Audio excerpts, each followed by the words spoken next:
Donc, je voulais vraiment mener ce combat-là de ne pas avoir un job par défaut et de me dire que je vais prendre ma vie en main. Qu'on était mortel et que toutes nos fortunes, toutes nos possessions, tout ça était quand même très éphémère et qu'on pouvait disparaître très très vite.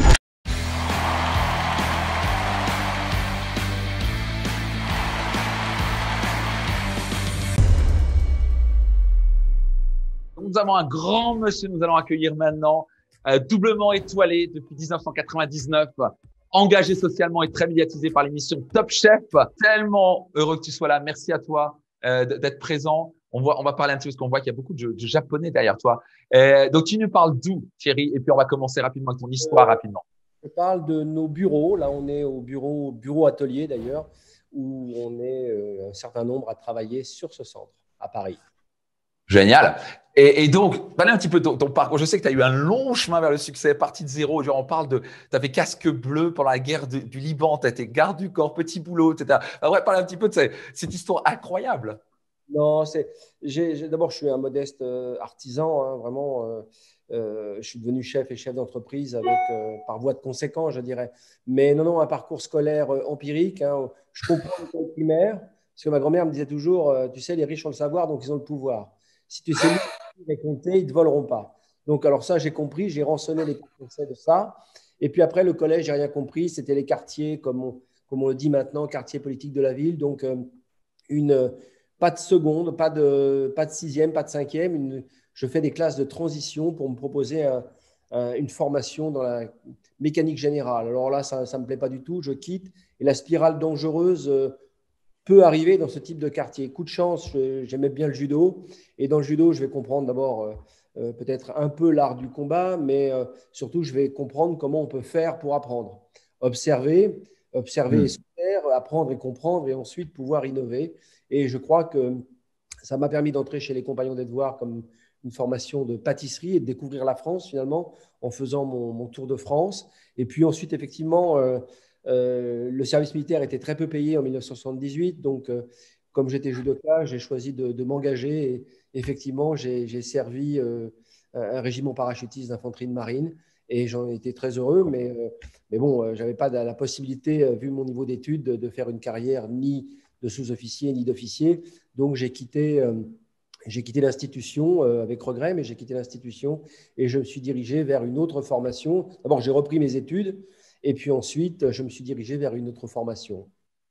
Incroyable. Donc, vraiment un long parcours. L'international, oui, oui, un peu empirique, un peu sinueux, mais au final, qui m'a apporté beaucoup de soft skills, finalement, de petites compétences que j'ai pu hybrider les unes entre elles et m'en servir aujourd'hui comme une trajectoire pour entreprendre. Et donc, quels sont donc à la fin, donc avant tout, maintenant tu es devenu un grand chef d'entreprise, mais avant tout, donc qu'est-ce qui t'a amené, genre, il y a tellement de chefs dans le monde, qu'est-ce qui t'a amené d'un coup à devenir chef étoilé? Qu'est-ce que ça nécessite pour devenir doublement étoilé? D'abord, c'était de considérer qu'on n'était pas assigné à son extraction sociale ou à son quartier de naissance, qu'on pouvait oser entreprendre, qu'on pouvait oser ne pas avoir un emploi par défaut. Et ça, évidemment, pour la génération de mes parents, ce n'était pas le cas. Donc, je voulais vraiment mener ce combat-là de ne pas avoir un job par défaut et de me dire, je vais prendre ma vie en main. Et c'est un peu ce qui m'anime encore aujourd'hui, c'est-à-dire de partager cela. Maintenant, je le partage, mais à une époque, de me dire, non, il n'y a pas de raison qu'on m'impose ma trajectoire de vie. Donc, j'ai choisi effectivement d'avoir une formation professionnelle, de reprendre mes études quand il a fallu les reprendre, et ensuite de passer de ce rôle de chef étoilé. Alors, le chef étoilé, bah, il est un petit peu auréolé dans une toute petite sphère finalement. Et je me suis dit, il faut que je passe de chef à chef d'entreprise. Et là, le chemin nécessite quelques formations parce que être un bon artisan, c'est quelque chose. Être un bon manager et un bon leader, c'est encore autre chose. Donc, il faut se Tu t'es préparer. formé. Je me suis formé, j'ai eu la chance de croiser la route de beaucoup de personnes, mais notamment un monsieur qui s'appelait José Gutmann, qui est hélas disparu, mais qui, quand j'étais dans une certaine entreprise, il m'a formé pendant 3 ans à devenir un manager et de mettre cette capacité managériale au service de mon artisanat. Et ça m'a permis d'entrevoir à un moment donné la possibilité de devenir un chef d'entreprise et d'investir dans mes propres envies, d'avoir une société de développement en food and beverage, d'adhérer avec un fonctionnement avec un grand groupe asiatique qui est le Mandarin oriental, mais aussi de développer des sociétés à impact social et impact environnemental. Donc tout ça, mis bout à bout, effectivement, aujourd'hui, ça fait presque 800 collaborateurs sur l'ensemble de la planète, mais ça nécessite une envie de combat positif, quoi, de ne pas regarder derrière, mais au contraire de se projeter vers l'avant. C'est extraordinaire. Et donc toi, forcément, tu es dans la restauration, donc tu as quand même eu un impact pendant cette période de Covid. Et comment réagir face à une crise? Je sais que tu as beaucoup de philosophie sur l'art martial que tu pratiques. Il me semble que tu as pratiqué un peu l'art du samouraï, de tout ce qui est kendo, etc. Je pense que tu l'utilises. Mais donc, on a des entrepreneurs ici qui ont pris aussi une claque dans la gueule cette année, et ça dure avec un reconfinement. Comment toi, tu réagis face à ça? C'est quoi tes conseils? C'est très compliqué quand le 18-03, on est bloqué, confiné chez nous, Netflixé, on se dit c'est ça ou rien, c'est ça ou la mort. D'abord, ça nous ramène à ce memento mori finalement que disaient les esclaves aux généraux romains. Souviens-toi que tu es mortel. On s'est tous souvenus en même temps qu'on était mortel et que toutes nos fortunes, toutes nos possessions, tout ça était quand même très éphémère et qu'on pouvait disparaître très très vite. Donc, je suis sorti un petit peu de l'hypnose de la Covid pour regarder un petit peu les signaux faibles. Et je dois avoir un chromosome de paysan parce que je n'avais pas mis tous mes œufs dans le même panier. C'est-à-dire qu'en 2004-2006, je me fais décoiner la figure par la presse en disant ce fou qui s'intéresse à la gastronomie moléculaire. Mais on avait compris que dans la gastronomie moléculaire, il y avait la possibilité de créer un énorme cerveau collectif de recherche. Et ce qu'on a fait d'ailleurs au début avec Harvard et ensuite avec Raphaël Aumont à l'Université d'Orsay, et de pouvoir détecter en amont des signaux faibles. Et on avait eu la bonne idée, effectivement, du monde de la boulangerie, mais aussi de voir les problèmes avec l'agriculture, comment on pouvait investir dans d'autres secteurs d'activité. Et aujourd'hui, on traverse cette crise difficilement. On a eu 70% de nos activités qui étaient à l'arrêt pendant un petit moment, mais on a pu rebondir sur d'autres secteurs qui se sont accélérés. La Covid est une date historique, mais aussi une date historique pour l'accélération des projets qui étaient un petit peu pas endormis, mais qui étaient à peine sur le ramp-up. Et aujourd'hui, finalement, notre activité est très impactée sur la restauration, mais sur la diversité de nos activités, on est plutôt en progression. Oh, incroyable. Et donc, en fait, tu étais quand même, parlons un petit peu de ça. Donc, tu as été attaqué clairement violemment pour la cuisine moléculaire. À quel point il est important de faire des choses inconfortables, suivre ses passions, faire des choses complètement innovantes. À quel point c'est important et qu'est-ce que ça nécessite d'innover? Qu'est-ce que ça veut dire vraiment? Innover, c'est d'abord avoir l'âme d'un combattant. C'est-à-dire que si on n'a pas l'âme d'un combattant, ça va tellement être difficile, ça va tellement être critiqué, on va tellement en prendre plein la figure qu'on a rapidement envie d'abandonner. D'abord, on abandonne des fois face à l'opposition et puis face à nos propres doutes. Et s'ils avaient raison? Et si j'étais un imposteur? Donc, ça m'a permis de me remettre en question et de mettre un peu de temps entre mes émotions et mes actions. Et puis ensuite, ce cerveau collectif m'a permis, plutôt que de considérer que la planète gastronomie était réservée aux chefs étoilés et auréolés, de m'apercevoir que la gastronomie était une planète bien plus large que ce qu'on pourrait imaginer et qu'elle pouvait déclencher plusieurs possibilités de business. Donc, on va créer ce cerveau collectif de recherche, un vrai pôle de R&D en dehors de nos activités et on va pouvoir travailler d'abord sur l'histoire de la gastronomie et de tout son environnement, sur les sciences dures, sur les sciences plus molles, sur les recherches fondamentales. Donc, on va hybrider des cerveaux comme des biologistes, mais aussi des cerveaux de gens qui arrivent de la médecine nutritionnelle, etc., etc. Et puis, le monde agricole, parce qu'en 2000, quand on avait fait ce projet du CEFIC, on s'est dit quelle gastronomie pour 2050. On était en 2006. Quelle gastronomie pour 2050? Donc ça, c'est vraiment voir très loin. Ah oui, Incroyable. L'avantage de voir très loin et d'avoir de grands projets, c'est ce que j'écoutais tout à l'heure, c'est de se dire, alors je fais un forecast à peine réalisable, j'imagine 2050. Et après, je fais les backcasts qui me permettent comment je vais atteindre l'objectif. Donc, ça nous a permis de construire un certain nombre de choses et de nous apercevoir que nous avions déjà des réponses scientifiques qui disaient, attention, 2050, en gros, 9,7 milliards d'individus, 10 milliards, et vous avez un stress hydrique. Donc, sur quelle partie business, restauration, hôtellerie-restauration, il faut travailler. Donc, on s'est immédiatement intéressé à ce qui était environnementalement responsable. Et puis, ce qui a été socialement et environnementalement responsable. Donc, on a commencé à faire des restaurants et des hôtels HQE, haute qualité environnementale. Et puis, on a regardé dans cet impact social et environnemental, quels étaient les leviers business qu'on pouvait mettre en place avec cela. Alors évidemment, l'innovation, comme ça a été évoqué, ça dérange des cercles établis par d'autres avant. Et ils n'ont pas envie de les lâcher, ces cercles. Et C'est donc, clair.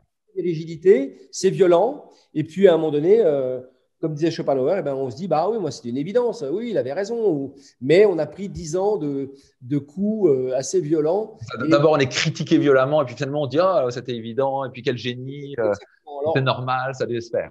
Alors, il ne faut pas lâcher. C'est-à-dire qu'aujourd'hui, c'est un petit peu notre ramp-up de réussite économique aussi dans nos activités. Par exemple, non plastique. On commence à travailler sur les algues et on a des résultats sur les algues.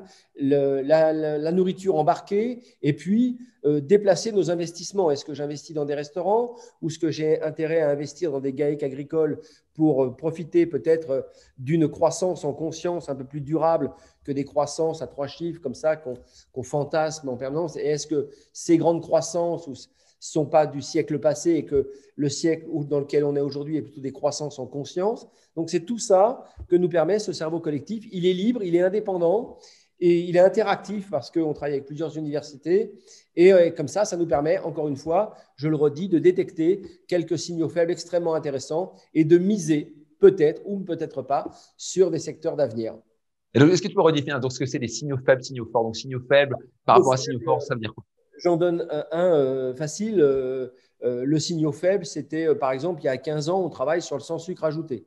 Comment on fait descendre le taux de sucre dans l'industrie? Comment on regarde un petit peu ce que c'est que du sucre saccharose et pourquoi ça a une incidence sur notre santé? Donc, on voit que l'industrie va nous interroger là-dessus. C'est une petite tendance qui monte. Voilà, c'est une tendance qui monte parce que nous, on travaillait déjà sur des plats pour des sportifs qui faisaient de la nourriture embarquée. On pense à Thomas Pesquet, mais on pense à des navigateurs pour qui on travaillait déjà à l'époque. Donc, on s'est dit, tiens, il y a une incidence, donc on travaille sur le sucre. Et finalement, on a répondu à une demande assez forte de certains industriels et de certains pâtissiers de comment on réduisait ces taux de sucre. Et ça a créé des business models pour nous et très intéressants. Et en même temps, d'être un contre-feu, d'être payé aussi pour dire, attention, ça, c'est du faux sucre. Il a une incidence aussi sur votre santé. Ce n'est pas parce qu'il y a marqué sans sucre ajouté qu'il n'y a pas un autre sucre qui peut être…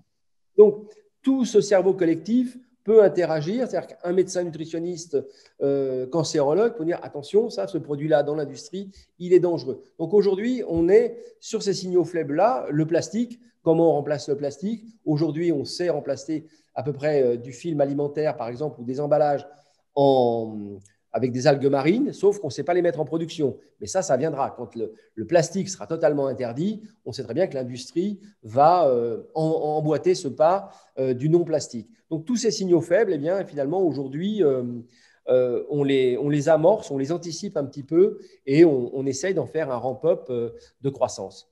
J'adore. Il y a un commentaire de Christine qui dit samouraï visionnaire. C'est exactement le terme. Parle-moi un petit peu du Japon. Parce que je sais que tu as passé 5 ans au Japon. En quoi ça a impacté? Est-ce que tu as développé une philosophie dans ta cuisine, le fait d'entreprendre? Parle-moi un petit peu de ça. Alors, c'est drôle parce que j'ai appris beaucoup de choses et j'apprends encore beaucoup de choses au Japon. Ça fait 28 ans que je vais au Japon. Je suis Ah resté oui. presque 4 ans à travailler pour une compagnie qui s'appelait la compagnie Mikuni. J'ai beaucoup appris, certes sur la philosophie de vie, sur la pratique martiale, et puis j'ai beaucoup appris de cette homogénéité de ce peuple. Et puis, j'ai gardé je dirais presque qu'une métaphore, c'est la libellule. C'est-à-dire que je remarquais que sur tous les beaux goûts d'entraînement des hauts gradés, il y avait toujours une libellule. Et je m'interrogeais sur cette libellule et il m'expliquait à chaque fois que la libellule, c'était quand même quelque chose d'assez merveilleux, un petit insecte qui a 350 millions d'années et qui part d'un tétard finalement et qui devient un papillon majestueux et qui ne renonce jamais finalement. Elle vit au présent intensément, elle se met en stationnaire et dès qu'elle a une difficulté, elle va à droite, elle va à gauche, elle cherche un axe cognitif pour passer la difficulté, mais mécaniquement, elle ne recule pas. Et quand elle recule, c'est pour se reproduire et mourir. Et je trouvais que ces philosophies de vie aidaient à comprendre un certain nombre de choses. Et aujourd'hui, j'utilise cette philosophie de vie aussi pour transmettre des savoirs. On a parlé tout à l'heure des écoles d'insertion. C'est 5000 personnes formées, c'est 9 écoles aujourd'hui en France et 2 à l'international sur une méthode assez simple. Comment des personnes qui sont éloignées de l'emploi, très éloignées de l'emploi par moments en précarité ou en grande précarité, peuvent retrouver un projet professionnel et un projet d'épanouissement? Eh bien, c'est de prendre un peu cette stratégie de la libellule, de dire la formation est gratuite, mais rien n'est gratuit sur cette planète. La monnaie d'échange, c'est RER. Rigueur, engagement, régularité. Rigueur, Rigueur, engagement, régularité. J'adore. je le traduis en japonais, c'est Shitsuke, c'est aller de l'avant. Et puis, l'engagement, lâcher la main du passé. Pas lâcher la main de qui on est, de son patrimoine, de son identité, mais juste quand le passé était un peu compliqué, il faut lâcher la main. Et la régularité, pas d'absence, pas de retard pendant les 11 semaines de formation. Et quand on repositionne une personne dans ce cycle-là, eh bien, on a en gros 92% de retour à l'emploi. On a eu dans ces écoles 7% de création d'entreprise, juste sur cette idée du projet. Et tout ce qui a été évoqué dans ce webinaire, c'est finalement qu'est-ce qui éclaire la route? C'est la lumière du projet. Sinon, la route, elle est entre l'ordre et le désordre. Vous pouvez rentrer totalement dans l'ordre et rester dans un ordre sclérosant, ou aller dans le désordre et une spirale s'inverse, une espèce d'anarchie de vie qui ne fonctionnera pas. Le projet, en général, vous fait regarder devant vous et pas la terre qui va vous ensevelir. Et c'est cette notion du projet que j'aime partager aujourd'hui et vraiment que j'avais anticipé au Japon, parce qu'au Japon, on ne cherche jamais de bouc émissaire. C'est jamais de la faute de l'autre. À un moment donné, on apprend à être solitaire et solidaire, à être un homme à angle droit. Et c'est ce qui m'intéresse aujourd'hui, moi, c'est de dire, c'est quoi la verticalité? Dans le combat, on ne se couche pas pour rien. Donc, c'est quelqu'un qui a la rectitude de ses choix. Et en même temps, être solidaire.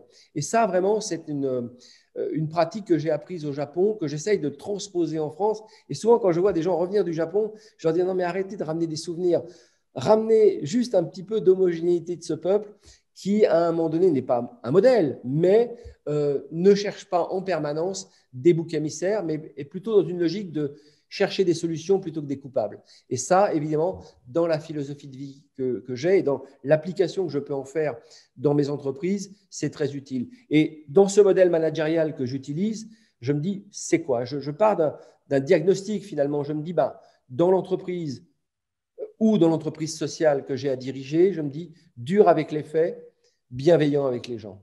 Dur avec les faits. Dur avec les faits, bienveillant avec les gens. J'adore. Dur avec les faits, vous analysez vos chiffres, ils ne sont pas bons, vous en faites une analyse causale et puis vous essayez de trouver des solutions. Vous pouvez avoir à trancher des décisions sans être un bourreau. Donc, c'est ce qui anime aujourd'hui le cœur de mes entreprises, c'est de dire non, non, si un jour je ne suis plus là, gardez ça au moins. Dur avec les faits sont les faits et les faits ne sont pas négociables.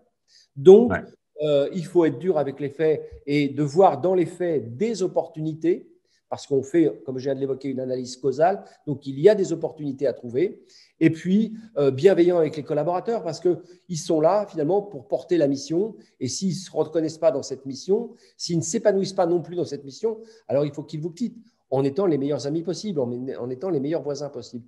Mais c'est cette mécanique, finalement, que j'ai mis beaucoup de temps à mettre en place, et presque à peine une dizaine d'années, mais c'est quand même ce minimum-là qu'il m'a fallu pour arriver à diffuser un petit peu dans la stratégie du sachet de thé, finalement. On diffuse et puis on retire quand les choses deviennent un petit peu trop amères, comme dans un sachet de thé. C'est de diffuser ces idées-là. Et parlons un petit peu, parce que je sais que quand on a discuté ensemble, tu as parlé il faut 3 cerveaux pour réussir. Est-ce que tu peux nous en dire un peu plus? Je trouvais ça très intéressant. Oui, parce que je pense qu'il faut 3 cerveaux pour réussir. J'en suis même intimement convaincu. Je relisais les mémoires de MacArthur. Quand MacArthur a quitté les armées, il évoquait ça sur un autre principe, mais je crois qu'il faut le cerveau d'un rêveur, il faut le cerveau d'un comptable et il faut le cerveau d'un marchand, d'un vendeur. Donc, est-ce que la personne doit avoir les 3 cerveaux ou c'est 3 personnes différentes? Je ne crois pas à ça. C'est-à-dire que le rêveur, il faut le laisser rêver. Il entrevoit des choses et à un moment donné, le comptable, qui assez basiquement va mettre des chiffres sur ce rêve. Et puis le vendeur va voir où ce rêve peut se vendre, dans quel secteur il va pouvoir se vendre et est-ce qu'il y a un volume suffisamment, est-ce qu'on est sur 20 000 ou 200 000, peu importe, mais c'est lui qui va aller chercher la niche pour ce produit. Mais je pense qu'il faut ces 3 cerveaux. Moi, je m'appuie comme ça, je reste le rêveur fou par moment, celui qui a l'idée qui est totalement saugrenue, parce que ça répond à quelque chose que je pressens, qui est donc indéfinissable. Et puis en même temps, quand j'ai cette idée, je demande à un comptable qui basiquement dire si on le faisait, ça coûterait ça. Et puis de voir avec des gens qui sont dans le sales marketing, de leur dire, ça se vend où? Eh bien, il y a une niche pour là, une niche là, une niche là, et on voit si ça fonctionne. Et c'est ce qui m'intéresse aujourd'hui dans l'entrepreneuriat, et notamment dans le monde de l'alimentation, c'est de voir où il y a une niche possible pour les choses que nous avons à créer dans notre univers. Génial, j'adore. Merci pour ça. Et donc toi, tu es le rêveur, bien entendu. Et donc, est-ce que tu te formes toujours? Parce que j'ai l'impression que tu es toujours en train de chercher des idées, etc. Donc, quelle est ta conception de l'entrepreneuriat et à quel point c'est important de se former constamment et de chercher des idées? Le fait de se former constamment naît de la curiosité, une curiosité saine. Donc, il faut aller chercher des lectures, des choses qui vont nous nourrir, observer, prendre du temps. Moi, la nature m'inspire beaucoup. C'est-à-dire qu'on a quand même un de nos chercheurs brillantissime à l'université qui nous parle toujours du biomimétisme. Et c'est vrai que la nature, par définition, a des millénaires de R&D que nous n'avons pas. Ouais. Donc, la libellule tout à l'heure, mais la libellule, c'est 350 millions d'années. Et c'est les carbonifères. Donc, avant les carbonifères, il y avait autre chose. Donc, la nature, quand elle ne veut plus quelque chose, elle l'élimine. Donc, c'est intéressant d'observer la nature. Et pour moi, c'est un moteur extrêmement fort d'imagination, enfin de faire naître des nouvelles choses. Et puis, il y a ce qui me nourrit, les rencontres, les personnes qui m'inspirent, les gens qui me font réfléchir. Quelqu'un comme Gilles Boeuf sur les écosystèmes, bien évidemment, il me fait réfléchir sur le monde du vivant, etc., etc. Donc, ça, c'est pour moi le rêveur, quelque chose qui va en permanence me faire réfléchir, animer une réflexion, et puis à un moment donné, je vais la coucher sur le papier. Et puis, une fois que je l'ai couché sur le papier, parce que je suis quand même un peu à l'ancienne, eh bien, je vais commencer à en débattre avec mes collaborateurs, et puis on va voir si on peut faire quelque chose autour de ça, et puis voir un petit peu. Je vais vous donner un exemple parce que les exemples sont beaucoup plus intéressants que le blabla. Il y a quelques années, on vient nous voir pour voir si on pouvait faire une nouvelle sauce tomate. On va nous voir et on dit, voilà, dès que les cours de la tomate s'écroulent, eh bien, on se retrouve avec des quantités incroyables de tomates par 30 tonnes qu'on met à la poubelle. Extraordinaire. Beau challenge. C'était intéressant parce que dès lors qu'on parle de déchets, eh bien, on dit ça va à la poubelle. Si on parle de coproduits, on se dit, tiens, dans coproduits, il y a peut-être quelque chose d'intéressant. Et donc, on amène ces tomates au CEFIC et il y a un jeune chercheur qui nous dit, on s'en fout, monsieur Marc, ces tomates, vous savez, c'est 90% d'eau. Et alors, un autre chercheur, c'est Raphaël Aumont, qui dit, et si on centrifugeait ces tomates? Donc, sur 30 tonnes, on récupère 25 tonnes d'eau. Et on observe cette eau. On dit, cette eau, elle est comestible. Elle est végétale, mais elle est comestible. On a parlé de stress hydrique et on va manquer d'eau. Donc, on peut récupérer des légumes qui sont censés aller à la destruction pour en faire une eau végétale qu'on peut aromatiser comme on veut et qui est parfaitement comestible. Et on est parti sur le développement des eaux végétales pour une marque d'ailleurs en Asie. Et c'est parti comme ça, d'une idée folle de centrifuger 30 tonnes de tomates. Et alors, dans ces 30 tonnes de tomates, évidemment, il y a d'autres produits. Il y a de la cellulose, bien sûr, et puis il y a des lycopènes. Donc, le monde de la médecine de dire, attendez, les lycopènes, c'est des antioxydants, ça nous intéresse. Donc, ils sont venus chercher ce type de produit. Vous voyez que sur une idée qui peut paraître saugrenue comme ça, de se dire, tiens, on part dans la folie, et puis à un moment donné, on rationalise tout ça et on se dit, comptablement, ça coûte tant de le faire, et puis il y a une niche pour ce type de produit. C'est ça. Vraiment rester ouvert. Rester ouvert et rester curieux. Pour rester curieux, il faut se mettre toujours. C'est pour ça qu'on a voulu que ce cerveau collectif, que ce CEFIC, soit en dehors de toutes les entreprises. Le problème des entreprises, souvent, dès qu'elles ont une R&D, l'entreprise est tellement bien structurée et ces entreprises elles ont suffisamment d'anticorps pour détruire la créativité. Quelque chose de nouveau, elles vont l'annihiler. Elles vont dire non, ça va coûter trop cher, on ne le fait pas. Or que là, on a un cerveau collectif satellite de nos entreprises qui nous permet de chercher en permanence et de regarder tout ce qui se passe sur la planète, parce qu'aujourd'hui, évidemment, le numérique nous permet d'avoir une réactivité complètement folle et de dire, tiens, c'est intéressant, ces eaux végétales, etc., etc. Donc, on a cette réactivité-là et ça nous permet aujourd'hui de construire des business models qui sont intéressants avec de nouveaux modes de financement. Est-ce qu'on va rester sur des modes de financement classiques avec des retours sur investissement trop compliqués, ou on va aller vers des fonds d'investissement qui vont avoir une approche beaucoup plus durable de l'investissement, et pas avec des paybacks à 3 ans ou à 5 ans, mais des paybacks à 10, 15 ans, ce qui nous permet aujourd'hui d'investir avec l'agriculture qui est en train de se régénérer. Depuis 20 ans, on l'oublie, mais l'agriculture est en train de repenser son modèle. Mais un business model dans l'agriculture, c'est entre 10 et 15 ans. Ce n'est pas 3 ans. Donc, il ne faut pas les mêmes paybacks que quelqu'un qui se lance dans le digital. C'est extraordinaire ce que tu dis. Donc, en fait, c'est incroyable cette passion que tu as et d'être toujours au devant à innover. Et il nous reste encore une petite minute. S'il y avait un conseil que tu voudrais donner à un entrepreneur dans cette période-là, ce serait quoi? Observez les libellules. Elles ne reculent pas. Je crois que c'est ça. C'est qu'à un moment donné, il faut assumer la rectitude de ses choix, avoir des visions, une vision claire et puis ne pas oublier les autres, parce que je pense que la réussite, si on est créatif pour être riche, ça ne marchera pas. Si on est créatif pour être connu, ça ne marchera pas. Si on est créatif pour les autres, ça va fonctionner. Regardez Bill Gates, il ne pense pas à créer des ordinateurs et à les construire lui-même. Il se dit, je veux que les gens aient des ordinateurs, moi je vendrai des logiciels, etc. etc. C'est l'accessibilité à un maximum de personnes, de leur donner. Et tous vos business models que vous évoquez, très souvent, je vous écoute, ils sont là. Ça a marché quand ça a été pour les autres. Et je crois vraiment à ces modèles-là, et surtout dans le 21e siècle où il va falloir mesurer son impact social et son impact environnemental parce qu'on va être 10 milliards.